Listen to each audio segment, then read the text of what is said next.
just a combo.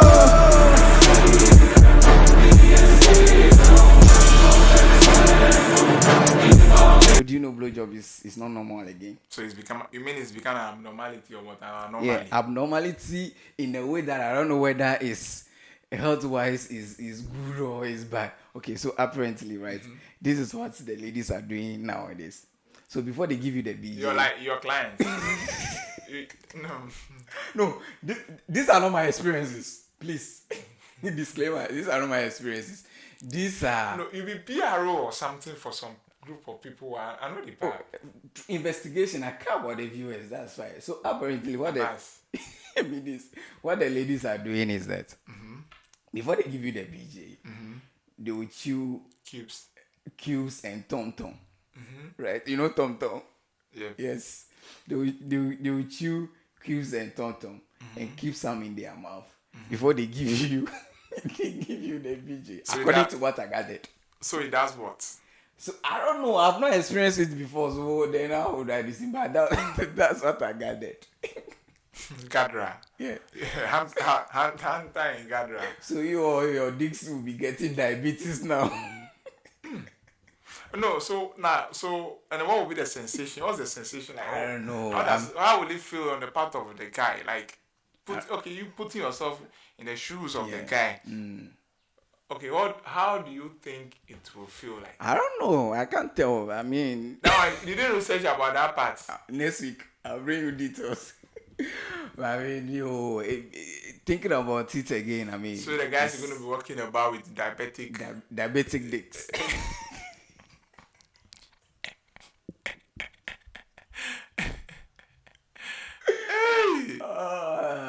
No. I don't know. That's the penis. Okay. Does it have a taste bud? Does it have? Will it be able to taste to like deduce that this is sweet, this is sour, this tastes that. So I saw that thing on Snapchat, right? So according to testimonies, people claim like, yo, it's heaven and it's all that. But I mean, I feel like that shit is bullshit. Like, you are not putting like any tom tom and ice cube on my fucking this thing. Like, bro, sure. Anyways, that is not my field. That is your field, which is why you are bothered about it. Because me, oh my goodness. I don't know. Charlie, there's been a lot of things happening this week. Yeah. So there's a developing situation up north, right? So there's this MC, allegedly, he has defiled like almost like two. Why are you laughing? This is a serious issue. He has defiled like 12 kids. Even that one, those were the kids that had the courage to come out. You understand? And the ages of these kids ranges between 10 and 15. Is he rich? Is he loaded? I don't know. It could only be that maybe in that community is somehow he wields lots of influence and power. So he could then influence these little ones. Oh, but with your power, if you are powerful, rich and all that, and it is only this is not even teenagers. How do you call them? Somebody beyond less than 12 years and those things. It's a children. They are not yet teenagers, bro. But how do you even see someone attracted to? Exactly my question. How do people even get attracted to? Someone who has not even developed breasts, someone who has not even I don't know. How? See, some of these things can only be some spiritual things. There's that angle. You know, sometimes people go so many lengths and do all manner of things for the mullah. And so that may be some requirement for some assignment be to come. Because it's not normal. No, it doesn't. No, like it defies all logic. How can he be romantically and sexually attracted? His logic was defied to the extent that he defiled these things. That's all he did there. Yeah. Like, I mean. But there's a difference between defy and defile. It's still this thing. It's still Lyrical Joe is my mentor. Have you noticed that the coup and things happening in the sub-region, some way, somehow, in a weird way, the citizens are not complaining? Exactly. What is striking is that the people seem to be content with it. Yep. Like they are not complaining. Yes. Which means they want it. Yeah. One could safely conclude that They want it. Because ordinarily, anytime there's been an overthrow of a democratically elected government, Yep. You will see some sections of the people who know, and they themselves will even be petitioning international bodies and agencies to come to their aid and all that. But this we are not seeing that in the recent ones. It tells you how dire the situation is, how badly they so need it. See, I think Africa has to define their own, have to come up with their own framework of democracy. And not just the whole Africa. Each country in Africa has to come up with their own frame of democracy, because they have to tailor to their situation. Because what we are practicing from the West is like it's not working. It's clearly not working. You see, I think one thing, we must admit that we are different set and class of people. Yep. With different ideologies and mindsets. See, I'm of the view that the way the black mind, the black brains, and this thing works or operates is sharply distinct from the way the whites does. Yep. Okay? So it calls that, or it requires that you must tailor everything to suit our conditions and our culture and our way of life. You get it? Yep.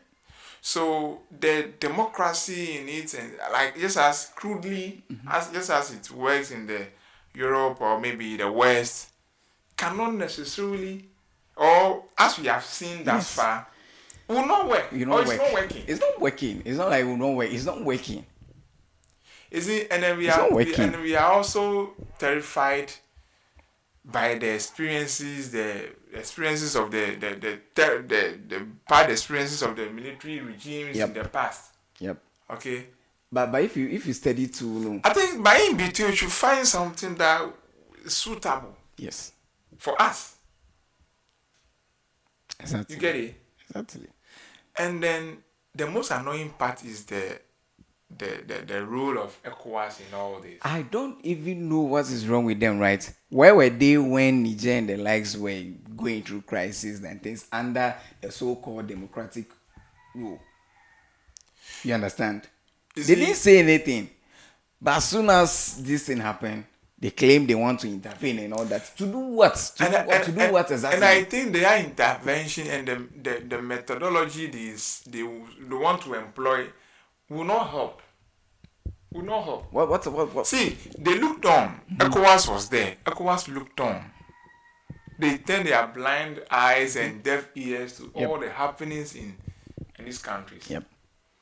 Now, what's the cause of all this? Bad governance. Yes. And then economic crisis. Yep. Bad governance and economic crisis. Now, you sat down aloof.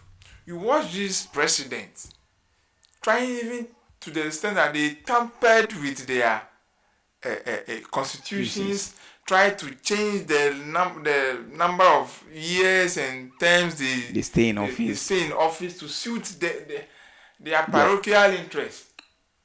Something to perpetuate their stay in power. That one, you didn't find anything wrong with it. The way Ecowas is behaving, right, it's a typical example of we blacks not being proactive.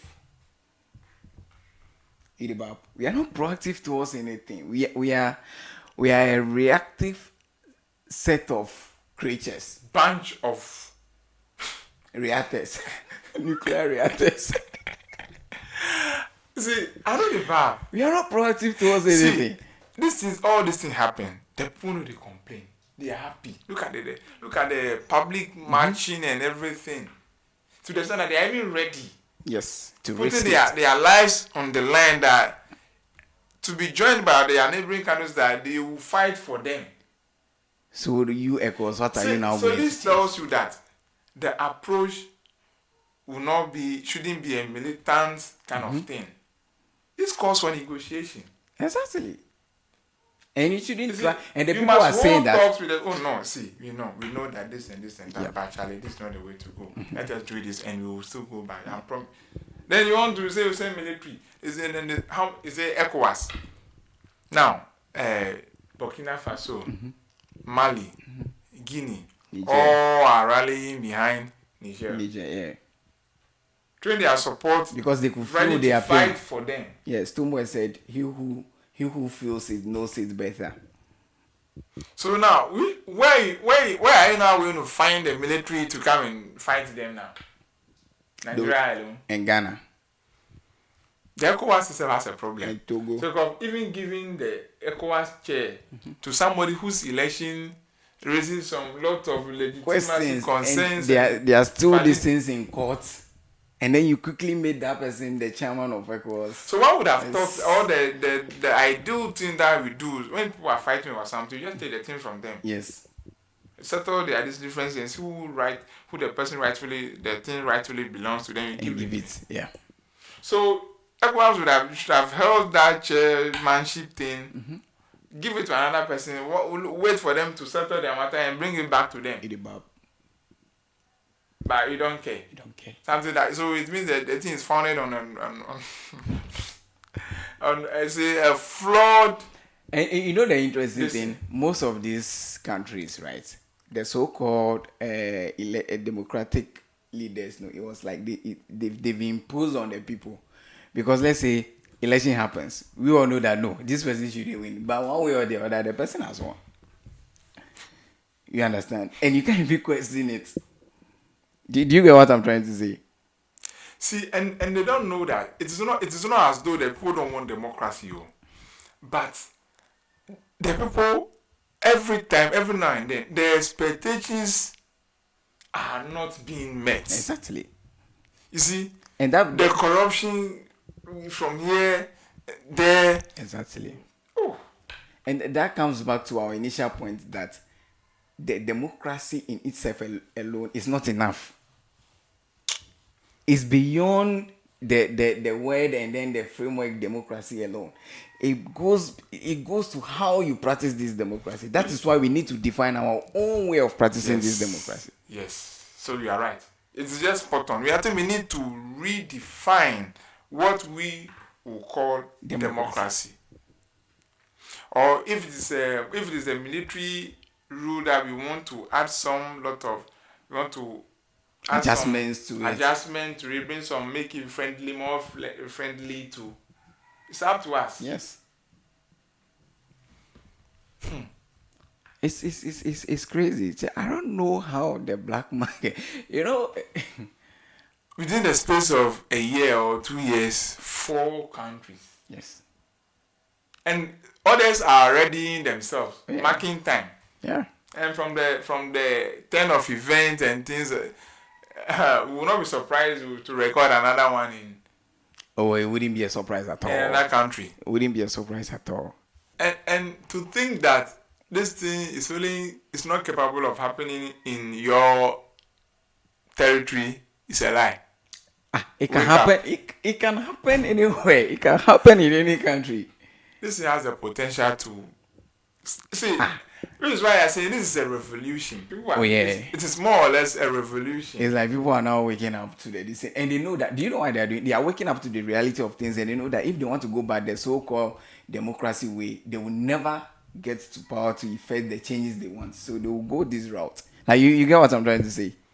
Look at countries that have are so highly endowed with a lot of resources, but they are the poorest. Look at the paradox. Like, yo. You see, even in the abundance of water, the fool. Anyway. Shit. And affordable housing, right? How affordable are these? No, houses? I think we have to take out we have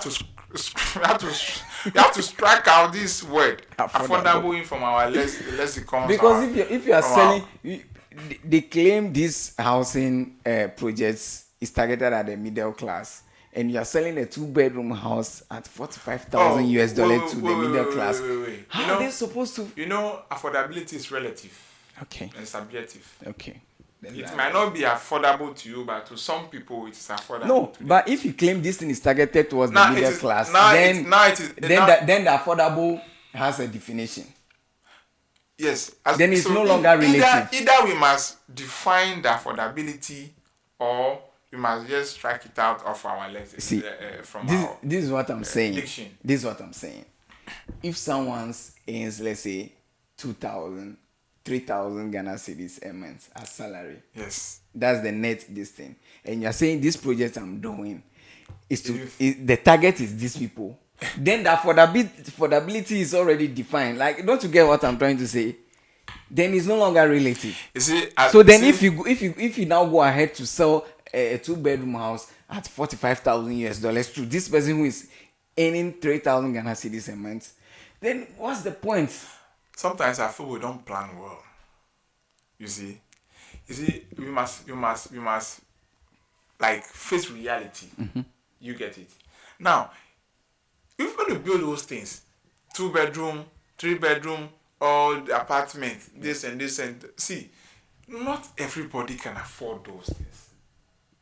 So you should you can as well build maybe chamber and hall flats, chamber and hall apartments, 1-bedroom, with that, or then we have the 2-bedroom ones, the 3-bedroom ones. So because not everything is meant for everybody. Yep. And like you are saying, if this is targeted at the middle class, because the middle class can only afford, because ideally, in reality, how many of these middle class people can afford to rent a 2-bedroom, 3-bedroom house? Exactly. Well, let's go with this chamber and hall, then one single room self-contained things. Chamber and hall apartment. Once there's kitchen, there's the washroom. That's all. That's all. That if your girlfriend comes around and she gets angry, she can come and stay in the hall and be crying. You'll be left alone in the room. That's all. And the idea of this selling it, that one too bothers me. You understand? Like, rent it out. Just rent it. Just do the arrangement so that it will be deducted from the people's salary. Then now, if the government is doing this, then what's the difference between the government and then the landlords? The landlords that we are complaining about. They have not solved anything. They've not solved anything. The building is there, but it doesn't solve the problem. It's not like the landlords we don't like. It's not like we don't have the buildings. So, like, it's expensive. That's how come there are so many estates. Yet. Yes. They are empty. So if the government is coming in, they're not being occupied because they are way too. They are outrageously. I don't know if I can use that word. Use it. Dear. So costly. Yes. So if the government claims it's coming in to solve this problem, and your price is even higher than the normal, then what exactly are you solving? That's the tragedy of the Ghanaian, or being an African or being a black man. Oh my goodness. So there has been a conversation on Twitter, right, about why Ashesi students come out different and all that. And people are arguing that it's because of the money. You understand? Like, people are saying most of the people that go to that school, like, they have a background that is strong financially. So it means like me. No, you coming from they have a way. That's a way of euphemizing it. Say you come from a humble home. I can say you come from a poor home. You see, when God gives you riches, accept it. Be proud about it. It's not your fault. It's not your fault that you were born into riches. No, it is the ones who say humble are the ones who are from poor. Come from a humble beginning. So there was students of Ashesi on Twitter defending that it's not all about the money, it's about the things, the projects they have to do, and sometimes they would have to come to Medina markets and walk in Medina markets and interview people. Sometimes they have to come and walk in Medina markets. So that is a difficulty for them. Something that you are doing every day. Who? Hey. Where's Medina market? And people are saying that if it is because of, let's say, the project works, the presentation, and all that, the impromptu presentation, it is done in every As me, I didn't go to Madina market to sample people's use to do. It's done in every university. In as much as maybe the teaching methodology might be different there or something, we can't take out the monetary factor. Do you get what I'm trying to say? Money is the difference. It's the difference. Don't let them deceive you. Money is the difference. It's a clear difference here. And I don't know why, like, the students, people are saying it's not everybody that's there. I said, we get it. There are people on us, they are on scholarship. And if you're on scholarship there, then it means you are as equal as the people that came from the rich homes. Don't you get what I'm trying to say? Because most scholarships also come with monthly stipend and your upkeep and your those stuffs. And looking at the environment, the scholarship will make sure that they are giving you like allowances that can sustain you in that environment. So now on that level, you are as equal as the people that came from the rich homes. That's full of more diasporans and this thing. Shall I forget them? You know what I talk? You can't talk. You walking in Medina. Medina. They shouldn't come and give us some crocodile tear crying our cry. How about the UDS students? They do. Why? No. They come. What They might try me start. Then they go yes, like the villages, damn things. They make them talk what? You walking in Medina market, you make difficult to pass that one. So if it be about those experiences there, then everybody should come out of every university. They know how before. It's like those people have a background with. Why? One day we'll tell them sorry why the K sound from the rice cooker. It's a very important sound. It means a whole lot to see. And I don't think they should feel, I don't know, guilty about the opportunity. But it's no fault of theirs. It's no fault of theirs. You understand? It's not fault of theirs. They should feel proud that they should even count themselves lucky that we found ourselves in that situation. So they will be ungrateful to try to justify or this. No, okay. And it just makes sense that is the money because they have a fallback plan. If I risk whatever and it didn't work out, I can still come back. You get what I'm trying to say? But you Charlie, the money for some village. The money for some village way. Charlie, forget about those matters. Since we are talking about money, money. You know the Bank of Ghana has been they release some this thing justifying the losses they made. Yeah.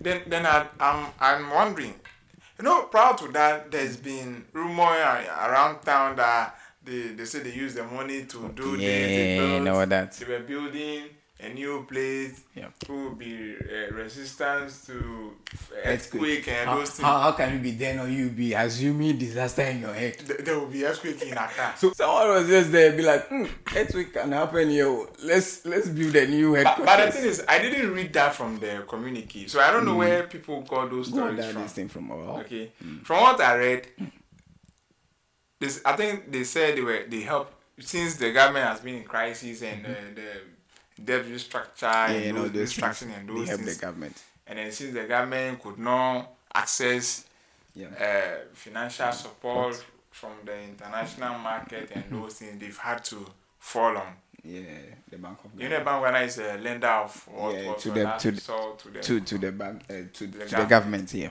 So they lent to the government or they supported the government. Yes. To keep running. And there's no way the government to pay back because already they are in crisis. Which is why when people were crying about insolvency and brokenness, they came and say technically the central bank cannot be broke, cannot be insolvent. Oh yeah. Because it's our own money, we decide to use our own money. We don't account to anybody. It is us that people account to. But that does not mean they should be reckless in their. At least they should apply some prudence in their. Have you seen the salary of their board of directors? Okay. Anyways, it's just a convo with Uncle and Didi. We out. Peace.